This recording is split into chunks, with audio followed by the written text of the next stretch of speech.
kita sebagai mahasiswa S3 ya, ketika mau mencabar kita periksa dulu sejarah pencabaran, sejarah ilmunya, sejarah filsafat ilmu yang selalu mempersoalkan.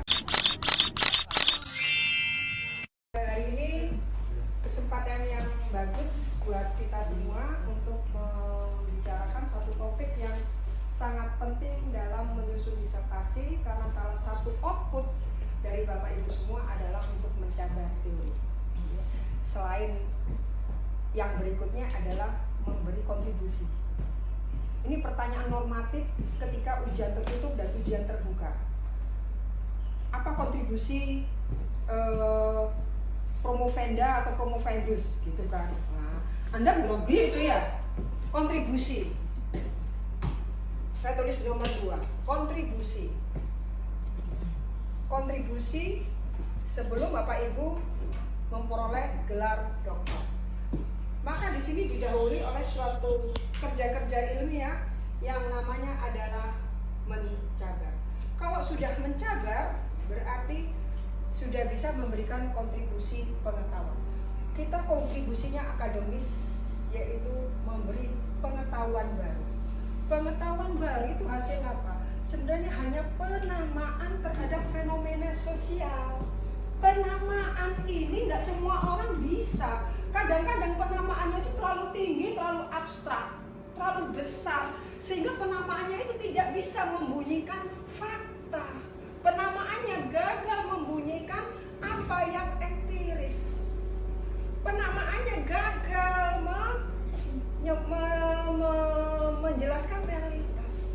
Oleh karena itu, ketika kita sebagai mahasiswa S3 ya, ketika mau mencabar kita periksa dulu sejarah pencabaran, sejarah ilmunya, sejarah filsafat ilmu yang selalu mempersoalkan satu, ontologi. Apa yang Bapak Ibu teliti masalahnya kan begitu. Bapak Ibu bisa merumuskan masalah dari realitas atau teori? Teori. Salah. Ketika kita baca realitas itu sebenarnya teori. Ya, realitas itu lahir dari teori. Oh benar toh, kalau buang sampah sembarangan banjir. Ya. Kalau mendung pasti hujan. Kalau ada orang rame-rame pasti nanti ada yang unjuk rasa. Jadi kalau ada kerumunan orang, oh apa itu? Kita pahami, kita cabar, kita tantang.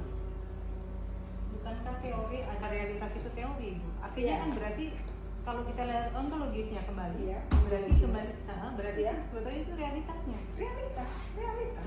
Bukan maksud saya berarti bukan dari teori. Teori itu hanya istilahnya menata yang ada yang di dalam realitas gitu. Kita kan sudah kebiasaan ya melihat realitas teori. Ada teori ilmiah.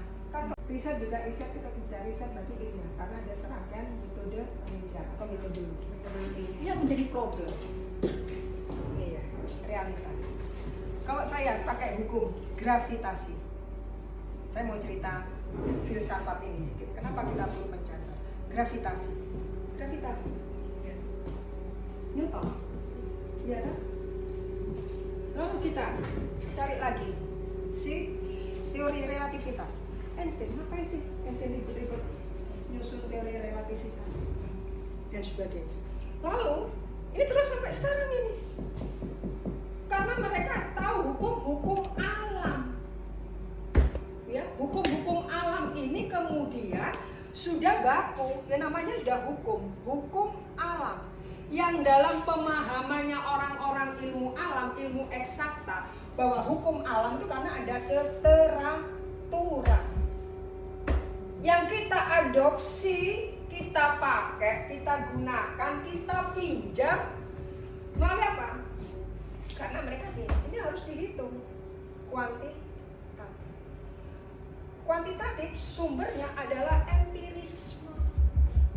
Empiris. Ya. Nah, ketika kita bicara tentang empirisme apa yang dibutuhkan? Bukti. Nih, kita perlu bukti. Kita mencabar harus bisa cukup bukti. Kita bisa mengumpulkan bukti kalau tahu metodologi. Kita nggak bisa berangkat nol portal gitu ya. Berangkat, pengen melakukan riset tentang sosial kapital masyarakat X. Apa bentuknya apa? Oh ada bonding, oh ada bridging. Oke, kita terjemahkan dan sebagainya. Ini sebenarnya apa? Ketika kita bilang sosial kapital, apa bedanya dengan Durkheim yang bilang solidaritas? Solidaritas pada masyarakat modern itu sama Durkheim diteliti. Apa dulunya? Si orang yang namanya yang nulis Gemeinschaftgesellschaft Ferdinand Tönnies. Tapi Ferdinand Tönnies nggak masuk karena dia belum menerapkan metode keilmuan. Yang baru mengenalkan itu kan baru sih. Saya ulang lagi ya, karena kemarin saya ketika kita belajar teori atau perubahan sosial kan ada orang namanya ini kan August fisika, dia kan sudah biasa ya tradisi empirisme, biasa mengukur, mencari hukum alam mau diterapkan ke hukum sosial, sehingga dia menjelaskan 3 hukum yang disebut dengan satu punya si Auguste Comte, teologi, 2 metafisika, ketiga positivis, hukum alam. 3 hukum ini selalu terjadi. Tapi kasihan di belakang hari, mulai abad awal abad 20, orang tidak berterima kasih ke Auguste Comte. Para akademisi yang ada bertengger di perguruan tinggi, mana dengan Auguste Comte? Dianggap bukan nggak ilmiah, dianggap tidak bisa memprediksi. Kedua, tidak bisa menjelaskan perubahan manusia. Ya, banyak kritiknya. Orang nggak berterima kasih. Orang cuma tertolong dengan Auguste Comte ketika mengenalkan konsep sosiologi. Nah, dan ini saya bagikan ke Bapak Ibu ya. Saya nggak punya utang. Iya, saya bagikan semua. Saya buat 4 ringkasan. Sudah di ya. Sosiologi. Jadi sosiologi pokoknya semua ilmu sosial itu jatuhnya harus ke sosiologi dah, gitu loh ya. Karena dia mengaminkan kata sosiologi itu campuran dengan bahasa Yunani, gitu ya, wes. Artinya apa? Nah, problemnya ketika kita melihat apakah Auguste Comte sendirian? Enggak. Dia dengan orang yang namanya Willem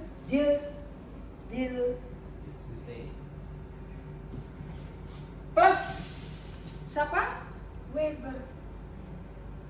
Membantu meyakinkan apa yang sudah dijalankan oleh si Comte.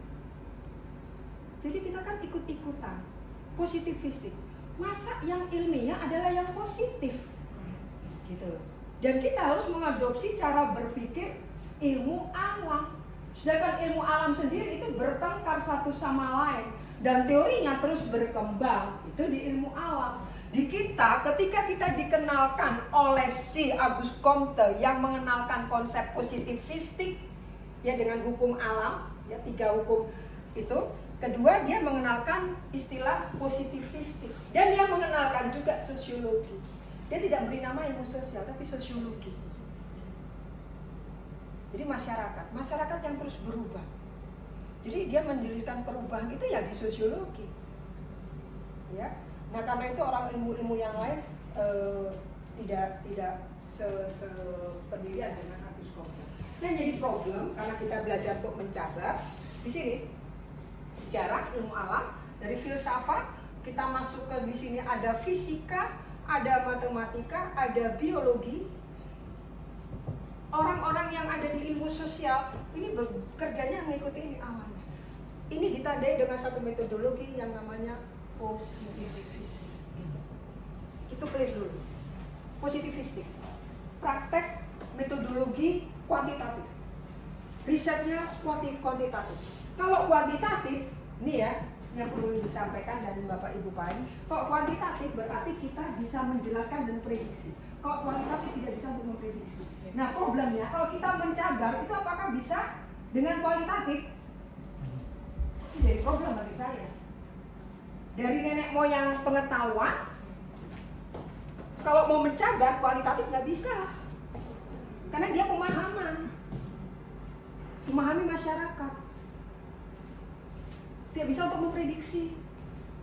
Nah kok memprediksi aja nggak bisa terus mau dicabar? Itu pendirian saya. Sehingga berpikirnya dibalik ya. Dibalik. Jadi kalau kita mau mencabar itu kita pahami dulu ontologi kita apa, yang mau diteliti apa. Karena tidak semua problem unit analisis gitu ya, problem atau unit analisis itu bisa kita cabar. Teori yang umumnya kita cabar adalah teori yang positivistik. Ya. Karena udah terbukti. Terukur, jelas, sudah menjelaskan, bisa memprediksi masyarakat kalau kena terpaan globalisasi bisa apa? Oh hancur, kohesi sosial rendah, lemah, solidaritas pecah. Nah berarti kan kita mencabar punya Durkheim. Durkheim kan awal-awal industrialisasi, modernisasi. Oh masyarakat ternyata nggak pecah, nggak konflik. Orang borjuis dengan proletar nggak konflik, saling mengisi. Lu jadi buruh, gue yang punya modal. Lu borjuis, saya buruh. Ayo bekerja sama menghasilkan suatu barang. Dari teori konflik fungsionalisme munculnya teori kritis dari situ loh. Itu loh mencabar. Jadi perjalanan teori mencabar itu adalah kita mengidentifikasi posisi kita. Kalau kita mau ngambil posisi di struktural fungsional, ayo. Berarti Anda nanti baru tahap ke neofungsional. Urutnya gitu. Kalau sudah neofungsional, Anda sudah masuk dalam paradigm post struktural, ya Anda nanti teorinya masuk di masa kritis. Anda kritisnya ingin membebaskan manusia dari penindasan, itu kan teori kritis. Jadi posisi kita mencabar itu di mana? Itu yang penting. Ya, jangan mencabar. Saya pakai teori Bourdieu, dah. Terus yang dicabar apa? Mati kan? Apa yang mencabar dari Bourdieu? Ya kan? Misalnya mau kekerasan simboliknya atau apa? Ya nggak sih? Bourdieu, Wali, Bourdieu, dia ingin membebaskan manusia masuk dalam masa Frankfurt, masa kritis generasi 3. Tapi ngambil kasus. Berapa kasusnya? 1. Hebatnya mahasiswa ilmu sosial. Itu saya tuh sangat hati-hati ya memberitahu Bapak Ibu, itu ngambil kasus boleh. Kasus anggap aja itu sebagai metode. Jangan kita mengambil kasus studi kasus sebagai kasus itu sendiri. Kalau kita mau mencabar teori, kasusnya harus 10. Iya betul, makanya nggak nyampe ya. Nggak nyampe kita. Kita bilang di metode penelitian, saya mengambil penelitian ini dengan studi kasus. Studi kasus saya 1 desa tentang konflik sosial. Jadi ada apa? Konyol. Kalian tahu orang barat kan, lalu Anda publikasi Scopus, diterima, menarik. Oh kasus. Bayangan mereka kasus itu adalah banyak. Gitu ya? Yang saya tahu seperti itu, karena saya juga menekankan ini di mata kuliah di S2 metode perbandingan itu. Jadi kita harus kasus. Ya. Nah kalau kasus, karena kita memungkinkan kasus. Kasus itu apa? Untuk mendalami yang kita sebut dengan kasus yang banyak itu untuk kuanti. Supaya kita bisa menganalisis variabel yang kita isolasi. Ya Mas ya? Iya gitu. Bukan hanya mengukur kekuatan korelasi X. Paradigma dalam ilmu sosial ganda. Paradigmanya ganda, banyak, bukan 1. Oleh karena itu ketika kita memilih paradigma dan memilih teori, seolah-olah kita memakai kacamata. Kalau kita minusnya 10, pakai kacamata minus 5, cukup nggak untuk melihat? Buram. Sama, buram, dunia gelap. Nggak nyampe. Nggak nyampe. Objeknya nggak jelas, karena kualitatif itu yang dilihat apa? Kualitatif, gambaran. Kalau kita benar, Ini ya, saya selalu memberitahu Bapak Ibu sekalian, kalau kita ingin mencabar teori, pastikan kita mengambil posisi metodologis sesuai dengan teori itu. Kalau teori kita jabar masuk struktural fungsional, kita ikut struktural fungsional. Jangan dicampur dengan Habermas. Charles Tilly jangan satu kamarkan dengan bertengkar dia. Ada loh, Charles Tilly diajak sekamar sama Habermas. Iya beda kan? Terus mereka bilang, oh bagus, ya bagus. Bagi yang tidak tahu, Argumennya apa? waktu itu kan saya masih penguji. Saya pembimbing 2. Ya udah saya ikut daripada saya dikeroyok. Tapi saya bilang, salah Pak, nggak bisa, beda. Ya, jadi kan kita di ilmu sosial kan paradigma ya sama semua ya, paradigma itu ya paradigmanya memang ganda, terus kita ya kesini struktural fungsional ya, fungsional, terus muncul neo fungsional ya, terus sampai Grobos Solo ya, mana itu terus ke sana itu apa namanya, Dharma Wangsa itu ke sana ada apa namanya, jalan iya apa ke sana, terus banyak di sini fungsional. Bari hitam untuk anak-anak Indonesia menggambar rambut hitam. Kenapa nggak ada yang menggambar rambut itu blonde? Nggak ada warna hijau, nggak ada warna ungu. Artinya apa? Artinya keteraturan dalam membaca fenomena sosial itu dibuat, dikonstruksi. Kita nirunya hukum-hukum alam. Berat loh jadi ilmuwan sosial. Berat. Karena kalau ilmu alam oke, udah nggak ada masalah, udah dia gravitasi, gaya, apa semua diukur. Perubahan ini diukur, gempa diukur, kan dampaknya dan sebagainya. Kita ingin mengadopsi keteraturan itu supaya apa? Supaya gampang. Kalau ada orang ribut, konflik sosial, solusinya gampang. Itu maksudnya kan? Tapi apakah ilmu sosial seperti itu? Enggak. Ilmu sosial itu dinamis, sehingga tidak ada hukum yang bisa dipakai seperti menjelaskan gejala-gejala alam. Ya, oleh karena positif, positif itu artinya benar, didahului oleh gejala. Dibuktikan pada realita, ada bukti. Gampang ya fisika ya. Kita selalu percaya sampai hari ini. Ya Kopernikus dan ahli-ahli aritmatika, Aristoteles dan sebagainya selalu percaya. 2 kali 2 4. Percaya itu kan sampai sekarang. Lalu kita mencabar 2 kali 2 4 bisa. Kita membantah teori Pitagoras, kita membantah teori matematika, kita membantah yang lain, bisa kan? 2 kali 2 4. Kita mau kita cabar apa? 4-nya konstituentnya 2 kali 2. Yang mau kita cabar 4-nya, saya ngikut John Stuart Mill ya, dalam sistem morfologiknya. 4-nya atau ininya 2 tambah 2 juga 4. 5 kurangi 1 juga 4. Ini kan contoh dari John Stuart Mill. Ilmu sosial di sini aja. Gak usah ribut